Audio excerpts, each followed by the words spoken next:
Hello guys and welcome to this video. Today I will show with you how to fix Netflix household problem.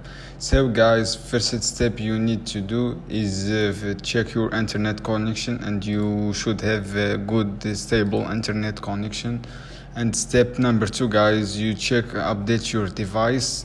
If you don't have updated, you should be updated your device. After that guys, step 3, disconnect your VPN. If it is connect, you should be disconnect.